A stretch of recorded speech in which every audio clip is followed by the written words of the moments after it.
কুষ্টিয়ার দৌলতপুরে বিএনপির দুই গ্রুপের সংঘর্ষের ঘটনা ঘটেছে। এতে উভয় পক্ষের নারী পুরুষসহ 4 জন আহত হওয়ার খবর পাওয়া গেছে। তারা সবাই বিএনপি সমর্থিত বলে জানা গেছে।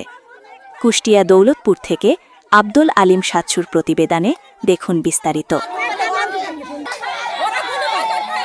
শনিবার 23 মে দুপুরে উপজেলার আরিয়া ইউনিয়নের ছাতারপাড়া গ্রামে এই ঘটনা ঘটে। স্থানীয় সূত্রে জানা যায়, পূর্ব শত্রুতার জেরে ছাতারপাড়া গ্রামের স্থানীয় বিএনপির দুই গ্রুপের মধ্যে সংঘর্ষ হলে বজলু মালিথার ছেলে বকুল মালিথা গুরুতর আহত হয়। বর্তমানে বকুল মালিথা কুষ্টিয়া জেনারেল হাসপাতালে ভর্তি রয়েছে। এ সময় একই বংশের রইচ মালিথার ছেলে সুমন মালিথা ও আখের মালিথার ছেলে আকালি মালিথা আহত হয় এবং অপর গ্রুপের আব্দুল হান্নান মণ্ডলের স্ত্রী কদবানু গুরুতর অবস্থায় দৌলতপুর উপজেলা স্বাস্থ্য কমপ্লেক্সে ভর্তি হন।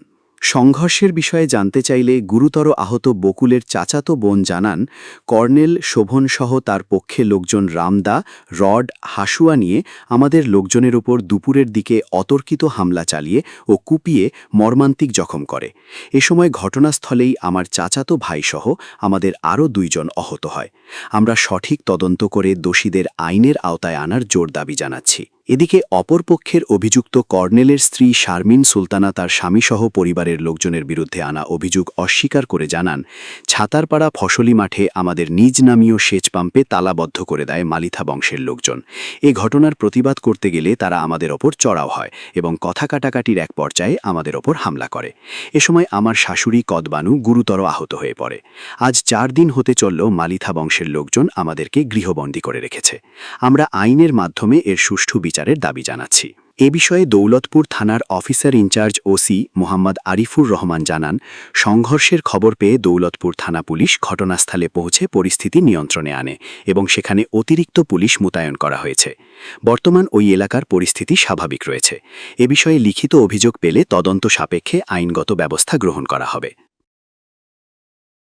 গরু চিকিৎসা করতে গেছিল, ছাগল চিকিৎসা মানে ডাকছিল তারা, সে বাড়ি গেছে আর ওরা তাড়া করেছে, বিপক্ষ দল তাড়া করেছে। তাড়া খাইয়ে আইসি হাসু মাসু বার করি, ওরাও লাঠি ফালা হাসু সব নিয়ে আইসে, সড়কি ওইগুলা নিয়ে আইসেছে। ওরাও মারছে, এরাও মারছে। এরা 4 জন, বেশি লোক নাই, এরা 4 জন ছিল।